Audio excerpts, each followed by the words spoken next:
Thank you so much for joining us today. We have Tyra Johnson here at her latest exhibition, Celestial Bodies, I'm correct? Celestial Origins, yeah. Celestial Origins, I'm sorry. So yeah, Celestial Origins is her newest exhibition that is opening tomorrow, April 20th. And we are here virtually so she can give us a tour Yeah. of these lovely, wonderful works, and we'll get right into it. Cool, cool. So as you come into the gallery, you're essentially coming into a universe that I made up that operates on what some people might call some socialist principles about, mutual exchange and looking out for each other and having other souls be of importance. So throughout the gallery, you'll see hanging pieces, installations on the wall, and also stationary pedestal pieces. And they are sculptures of souls and worlds and landscapes from these worlds that interact with each other, not only in color, but also in meaning and structure. So we can start over here with Somnia, which is one of the first worlds you walk into. And Somnia as a planet is based on the idea of dreams. And the souls that inhabit Somnia are called dreamers. And these souls are hanging close by. And the idea with Somnia is that the landscape and the environment changes in response to collective dreams of the souls that live there. Right. So these are slow, well thought out changes, and dreamers spend their days dreaming with each other. Right. This is kind of getting at wanting the world to be different and wanting it to be better. And if people could spend their time dreaming of a better option instead of maybe, fighting about all the things that are wrong, how drastically the world can change and how beautiful that it can really be if we're able to collectively think of a better way. Beautiful. Yeah. So we're just going to keep on moving through, get some different kind of views of some other pieces that are hanging. We have over here also, in relation to Somnia and the Dreamer, this is Remnants of a Dream, which is a bit of the landscape on Somnia, a closer up, better, different depiction to give you a different interaction. Oh, I almost broke it. Everything's interactive, so everything can be touched, everything spins, it's not going to break. Nothing's fragile here. So as we move through the space, we also have protector souls. So as we go through this universe, there are protectors stationed on every world, and protector souls are not what we think about in the context of law enforcement. They are protecting people from natural dangers, rapid changes on these worlds that are maybe putting people at souls, really, right? Souls and people are interchangeable in this exhibition, putting them at risk physically. Maybe it's a mental hurdle, and protectors are about guiding people towards their choice and towards their best path. So the world that I almost bumped into and knocked over is called Kusana, and souls travel here to undergo a Kasajana ceremony. Kusana as a word means to choose. Kasajana means to sample or to try. So it's this idea that souls are going to come to this world and make a choice about what world they want to live on and what type of soul they want to be after spending 30 years just learning and in a safe environment with these protectors almost acting like what we would think about as parental, keeping an eye out for us, looking out at, dangers and things that we might not see, and making sure that people are really trusting their intuition and letting that be their driving force. That's really the main purpose of a protector. So keep moving.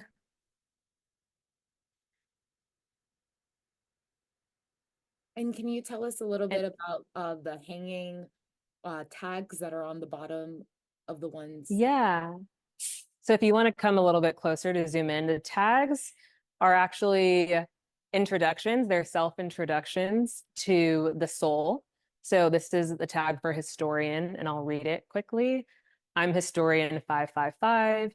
In order to serve as a historian on Crimea, souls must complete at least one life cycle on every planet in the Appia gene. It's been a wild ride. Now I get to share all of my experiences with new souls to help them prepare for Kasajana. The most important lesson I teach new souls is how to tap into and follow their intuition. It is the only constant on every world. So that is, yeah, so there's this interaction with them as if they are souls and kind of forcing us to think about life outside of human forms or kind of earthly laws of physics even, right? What if we lived on a planet where gravity wasn't what it was, right? Would anybody have arthritis? Who knows? If there's no impact. So that is one of the details that I wanted to bring into the show to really pull people into the space and let them forget about what's happening outside of the gallery. Mhm. And then we'll walk on back to my favorite part of the show because it's my favorite thing that I made. And it is what is serving as the sun in this galaxy. It is called the source. It is dependent light. Um, and I really wanted to get at the idea of we're not, no one knows where we came from. We don't really know. So much of our conflict is based on this argument and debate back and forth of the origin and where we all started, even on Earth in the terms of evolution, right? When did humans start becoming humans and what's that distinguishing line? And the source is, getting at the source. We don't know what it is, but it is where everything comes from. It's what everything revolves around. And in this universe, in my brain, the source is a moving object. It's not stationary and having everything else center around it, which is why it's off in the corner, because there's this idea of the source being close to souls and close to worlds at different points in time. And by doing this from a science perspective, there are no worlds that don't support life, right? Because if you've got sunlight, we don't have a Pluto in this, universe. There's no dead planets. There's no just Earth as having life. Wow, beautiful. So yeah, it kind of brings us high level. We're not going to do every piece here, but that is your big picture of the exhibition. Any other questions you have? Wonderful. Yeah, I mean, I would Yeah. love to get up and close and personal with some of these works. I would love to know also about some of the materialities that you're using and how you're creating these Yeah. forms. If you could tell us a little bit more about that. Yeah. So let's go over to Casajana. That's a fun one that we haven't really shown or gotten close to. Mhm. So this piece, if you want to get some close-ups, I'm actually going to step out of the frame and just talk. Um, these are supposed to represent like the markings that you would get at the end of each Casajana ceremony. And material-wise, most of my work in this show is made out of a cellulose sculpting compound that I made. It sits somewhere between ceramic and a casting plaster and has a cellulose additive, which is predominantly making it light. It is making it much easier to work through. It dries faster. It doesn't need to be fired. And then there is a sand additive for my texture. So most of my work is inspired by landscape and topographical detail. So it's really important to me to have that organic materiality and texture. This is not a show where you can't touch things that are on the wall. Everything's super durable. Nothing's coming off. And, I'm really proud of the outcome with these, but that's material construction process. I am sculpting an armature and then I go back in and sculpt details on. And then color is kind of the last step for all these pieces. Fabulous. And so all of them have different textures, different colors, and it's all dependent upon Mhm. kind of what that soul or world is depicting or what their story is. Ye- mhm, exactly. And the gold chains, I see that as a repetition in several of your bodies of work. Can you talk a little bit about where Yeah. the chain shows up? As I wear one, Okay. really when I was thinking about idea of space, right? I started planning this body of work September of last year, maybe a little bit earlier. And I wanted to think about this alternate dimension as like a future return to the past. Mm. So when you think about space, there's usually a lot of metals, a lot of hard surfaces, a lot of clean lines. And I wanted to just imagine, well, what if we were like in an indigenous space in the future? How would that change if things are still soft and textural? Would we go back to old metals and old stones and old stores of value, right? So that gold was super prominent in almost every ancient civilization because it was one of the first things people found, right? And figured out how to melt and refine and use differently. So I didn't want to use silver. I didn't want to use anything chrome. I wanted also ultimately in wanting this metallic element, I wanted it to be a warm tone, which Mhm. then leaves bronze and gold. And I like gold better. So that's how that decision was made. I love it. Wonderful. Well, thank you so much for Yeah. sharing. Yes, we would love to get up and close and personal with some of the works. If you want to guide us through Okay. some of the ones that you would think are the most interesting visually. I mean, all of them are clearly interesting visually, but some Yeah. of the ones that you think you'll be highlighting throughout the show, we would love to, yeah, get a little tour of those works. Yeah, I think that we will go ahead and start. Sorry, there's noises because we're still installing, so things are going on. We can head over to the Somnia Canyons and we'll do some close-ups just to get some details and spend some time with it. But we started with the world Somnia, and this piece is really me leaning into if you were on this planet, right? What might it look like to move through a landscape that's changing in response to a dream? And Mhm. it being surreal and it being unrealistic and kind of soft and psychedelic almost. And then Wow. having this iridescent shimmer that was kind of pulling at this source and this light idea and this magic and this kind of dreamscape. Mhm. So I'll Definitely give some time to catch a couple of different angles of that one. gorgeous. Wow. Yeah, they're so, I love the forms. They're so organic and they feel like you can really find them within nature. They're so beautiful. Yeah.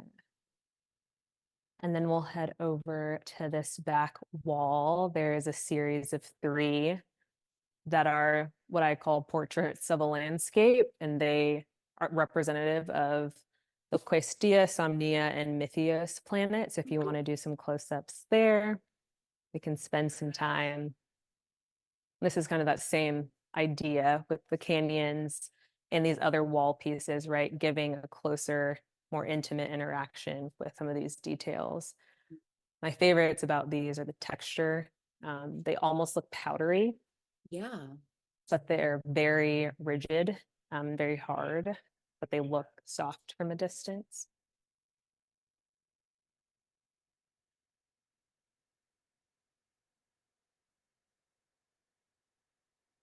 And then, which others did you have a thought about?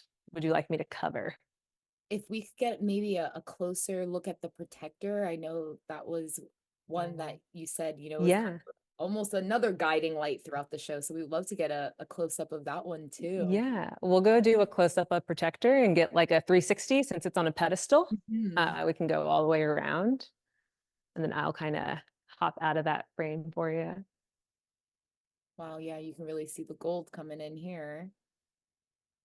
That'd be lovely. Yeah, it really pops on the darker colors for sure. Yeah, they're gorgeous. And so can you tell us Thank a little bit you. where like you would envision this work? Oh, well, as far as my like dreams or just kind of practicality where that could be installed. A little bit of both, particularly with this body. Yeah, like where would you like to see this Yeah. be placed and utilized and love to know a little bit. Yeah, I mean, I'd love to see this hanging actually like in a science museum, Okay. right? Like coming in and having this interaction for people to interact with and spend time with. And then functionally, all of the pieces that are hanging can do the exact same thing that Protector and Kusana and Questia are doing, which is part of why they're on pedestals. Everything that's hanging can be tabletop and the change just drape. And that gives this interaction and ability with whoever ends up with them to kind of put their last little finishing touch and have it sit in their space the way that they would want to experience that world or that soul. Amazing. Well, thank you so Yeah. much. So, Absolutely of gorgeous. course. Love how you've hung everything. And like you said, it really is an interactive experience. I'm jealous of those who get Yeah. to come and experience it tomorrow. But thank you so Yeah. much for giving us a sneak peek, a first look. And we wish Yeah. I'm super excited. We're going to end up getting some lighting and some haze in here. There's a playlist for the exhibition that is curated, right? There's some auditory messages that are coming through in that playlist that are helping people kind of center themselves. And it was basically an approach that almost scoring an exhibition and a little bit of sound design, making sure that people really don't have a choice but to be more present. Amazing. Wow. Yeah, Definitely look forward to all the highlights from your show. Wow. cool. So here we are again with Miss Tyra Johnson. Thank you so much for giving us a tour of your gallery show. It looks absolutely beautiful, and we wish you nothing but success. And we're so excited. Thank you. Of course. We're excited to learn more about you as an artist, your influences, your goals. So we'll get right into the first question. In what Yeah. ways do you believe your work contributes to or challenges current trends or themes in the art world? I think right now there are a lot of people scared to say anything with their work. I think the reality of being an artist in this day and age is making sure you can pay your bills, right? So a lot of people don't want to make too aggressive of a statement or too forward of something that can alienate anybody. And a lot of galleries and institutions will shy away from it too. We're seeing it left and right with various conflicts and things that are going on in the world. So I try never to shy away from it. And in wanting to touch on some of those harder topics, it's really important for me to almost hide those messages and work that doesn't immediately look that way, right? We just went through this entire tour of souls and worlds, and it feels like space in another world. But then it's like, one of these is about education. One of these is about dreaming to change an entire world. One of them is about environmentalism. One of them is about having a choice, which is something that is not afforded to so many people across the world. Mhm. So I don't shy away from that. I just do it in a way that isn't, it allows people to come to the conclusion on their own, right? It doesn't mean I have to tell you how to feel. It means that you get to come in, read these hanging tags, interact with them, and have your own kind of original thought. I'm just prompting and guiding you there. Wow, wonderful. Okay. So, what advice would you give to emerging artists seeking to establish relationships with collectors and grow their presence in the current art market? I would say to find your style and find what you're passionate about and just be obsessed with it, Mhm. and to surround yourself with an actual creative community. So much of what I learn and so much of what has put me in contact with collectors and galleries and opportunities comes from other artists. It's not me finding it on my own. It's not me sitting in a black hole. It's me going out and socializing and figuring out where studios are and figuring out what people do for fun and being in the real world. I think so much of us, everything is virtual. We're virtual now, but like everything's online, and there's been this big push to sell online. And there was all this free money floating around, right? Supposedly, according to the government. And then the market changed. And a lot of artists, sometimes self included, right, are sitting around saying, oh my God, this doesn't work anymore. My system doesn't work anymore. I'm not selling anymore. I'm not making enough money. And it's because we all got pigeonholed and pushed online. Mhm. But art has always done best in person. So that's the other advice I would give to people is like, get your work on a wall or on a pedestal or hanging from the ceiling somewhere. Like, go be in real life and go be in front of people because you've heard it. We've all heard it. People don't buy art, they buy the artist. It's about your experience and your perspective. And a lot of people and beginning artists will him and haw and be upset about pricing and compare themselves. And it's like this artist or this person established that their perspective was unique and worth that price, right? It's not about the piece of art. It's not about the materials that are being used. It's about, hey, I feel passionate enough about this and I'm looking at it a certain way and I am who I am.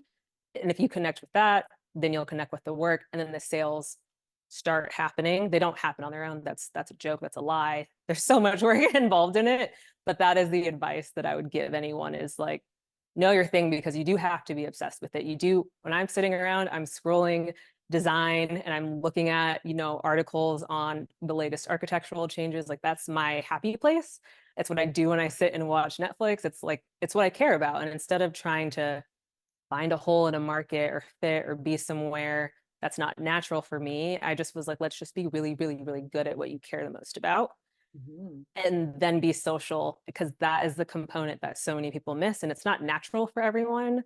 There's the social batteries, there's limits, but you don't have to go and be fake. You don't have to go to every show opening. You don't have to go to the big events. You can just like go to an artist studio and sit in the corner and draw together and like talk about ideas that you have, right? Sit in the living room. Don't close yourself off because you'll miss so much of the like one person can only know so many people, right? Like no matter how far along you are in your career, you can only do so much by yourself. Yeah. So that's the advice I would give. Wow. Thank you. Okay. Yeah.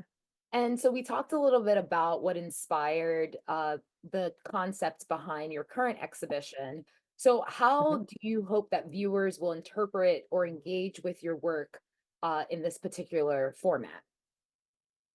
For me, it's about the interaction. There are even little elements like when you grab one of the hanging tags, it results in the piece spinning, right? So it gives this orbital engagement. And for me, I want people to leave this exhibition with a different thought or maybe even a reminder of a thought about who they actually are, right? This is all about identity. Most of my work is about identity. And if you've been moving through the world and you've been busy and you've been working and you've been trying to pay your bills and you have been just trying to get by or trying to take care of your kids, or, we all have so many competing demands that to come in a space that's calm and has a warm, soothing element to it, and then read something that says, hey, don't forget to dream, right? Don't forget what your dreams were. Don't forget to look out for each other. Don't forget to use your community and lean on your community when you need to. And I think there's a better way to be in the world. And I want to remind people of that and kind of breadcrumb them to just an easier path. Wow. Okay. That's an incredible answer. Thank you. Okay. So we're Oh, going to get thanks. into a little bit about the intersection between the interior design and the fine art world. So how does that growing Yeah. intersection, how does that define your art practice, or maybe not define, but influence your art practice and your career trajectory? Yeah, for me, it influences it predominantly in inspiration and where I've always pulled inspiration. I was a military kid and moved around a good amount and had the pleasure of early childhood being in Europe and being surrounded by architecture. And me and my family, we'd go to old churches and just look at the buildings because unlike very in a very different way than America, art is very accessible and Mhm, it's not so much of a class distinction there as it can be here at certain levels. So museums are much more accessible. There's art everywhere. Sculpture is just spilling out of buildings and on streets. So you don't have to work to learn about it. And for me, that's a huge thing. I know a lot of artists, and when you grow up in certain places, if you don't have access to see or learn or be taught certain things, you see a lot of different demographics of artists make a certain type of work, largely because it's what they had access to and what they got exposed to. And when they went down their artistic path, that's what they started making, whether it was consciously or subconsciously, right? mhm, So for me, the inspiration in my style comes there. And also, it's just what I've been passionate about. I actually used to work at an interior design software company and I worked with our 3D artist team and I went in with designers and was helping pick tiles and helping pick fixtures and do all these things and staging rooms. And as a sculptor, that gave me so much awareness of 3D space and how things play with light and shadow. And I don't think I realized it until maybe like last year how much it impacted my work. mhm, And even in this show, I mentioned to the gallery and to some of my friends that things would be hanging from the ceiling. And everyone collectively was shocked that I hung them as low as I did. Because if something's hung too high from the ceiling, it looks like a decoration. But if mhm, you bring it to head height and force someone to look at it, it now becomes the focal point and has its own presence. mhm. So you can get away with hanging something and having it not look secondary or cheap or like an afterthought or like a decoration. And that how these are hung is really similar to how pendant lights would be hung. A lot of people hang lighting too high or too low, right? So a lot of my placement comes from interior design, and I did a lot of architecture floor plan processing to send to our 3D artist. So being able to read space without physically being there is something that's super important for all artists. Mhm, So if I could other random piece of information, a lot of artists are only focused on making the art. A lot of artists don't apply a curatorial eye to their own bodies of work, and they don't necessarily think about how they will sit in space once they're done.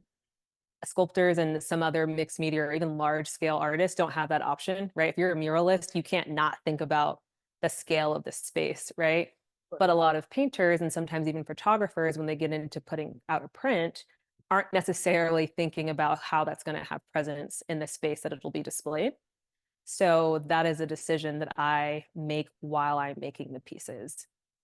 Amazing. Wow. And thank you for Yeah. that bit of advice too, because you're right. Having a curatorial eye is very important when placing your work. Yeah. And And being able to self edit, like there are pieces that were in this body work that just didn't work. I was like, this isn't good. The color is not good, the texture is not right, or it doesn't fit. And being able to make something and say, like, yeah, I'm not going to use it. That's going to sit on my shelf, my studio, or in my house. And that's just going to, that's mine. It's mine now.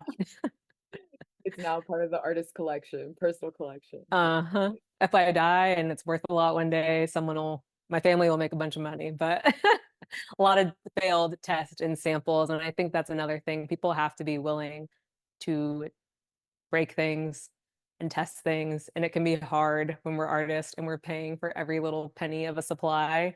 You just want to get it right the first time because you don't want to waste anything. But also, a lot of these pieces, there are details on them that were happy mistakes, or they were the first step of something that I thought was going to go one way. But once it was on the piece, actually, and I was sculpting in real time, I was like, oh, this needs to go the other direction. And I think leaving yourself room for happy accidents and not being so dogmatic in each approach is really important. Wonderful. I mean, this is a great segue Yeah. into the last kind of longer format question of how do you balance the creative aspects of your practice with the business side? Like, how do you just not go, I'm just gonna go and be an artist, forget about the business side. We'll have somebody Yeah. else take care of it. That's not my role. How do you balance all of that? Well, there is no one else to take care of it, so that there's not like someone else will do it, so that's not an option. I have a past life as project manager. I'm a very type A person inside, which is very abnormal, I think, in art spaces, but I just time block. I just block my time twice a week for an hour and a half. I do sales outreach. I have two admin days that start with kind of sales marketing outreach. The back half of those days is like website updates, if I need to run and get supplies and do whatever. And then the rest of the week I can work on art and just take meetings that I've already had scheduled. So it's just so much easier to just make it a thing. Mhm. Any kind of content editing I'm doing falls on those two admin days. And I put them Monday and Thursday is usually how they are. If I'm going to send emails on Monday, give people all week to respond to me. Thursday, if I didn't see the email, the week hasn't ended before I got back to you.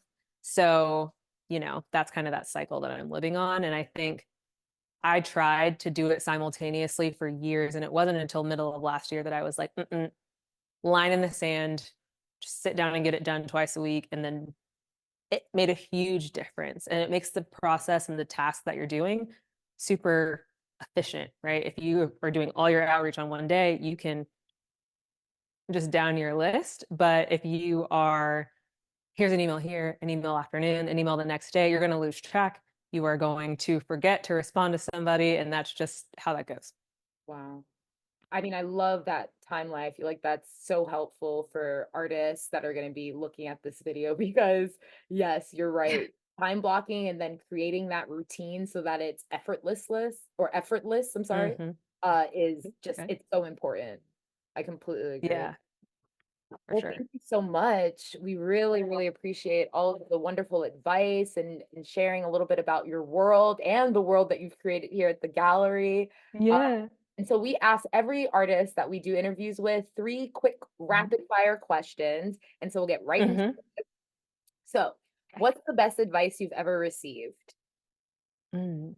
Don't try to be perfect, just be honest, is something that I have been repeating over and over. I actually recently heard David Kaluuya say it on an interview. I'd heard it before, and when I was re-listening to that podcast, I was like, that's a very good reminder because I think there's a certain point you get to where you're just trying to do everything right. Yeah.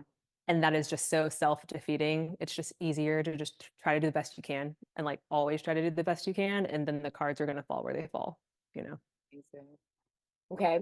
And what would you say is the key to success in any area of life? to be okay with dropping the ball sometimes. And that feels like a weird key to success, but Mhm. it is one that, as a perfectionist, has stopped me from success so many times. I've gotten too drilled down on trying to be perfect. I've gotten too drilled down on trying to have every box checked. And then, like, the macro picture, I zoom out as something, if I bumped into that sculpture and it broke earlier, like, look, I didn't like, right? It broke, or this didn't happen, or I didn't finish on time. Or if you have an event or a show, or even something that just goes terribly wrong, like, there's going to be another thing. There's another day, the sun's going to come up.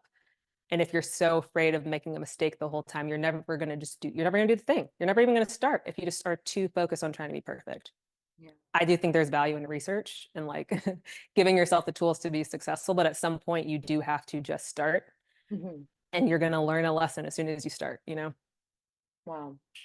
Okay, and then last but definitely not least, we touched a little bit upon this earlier, but if you could have your work displayed anywhere, where would it be?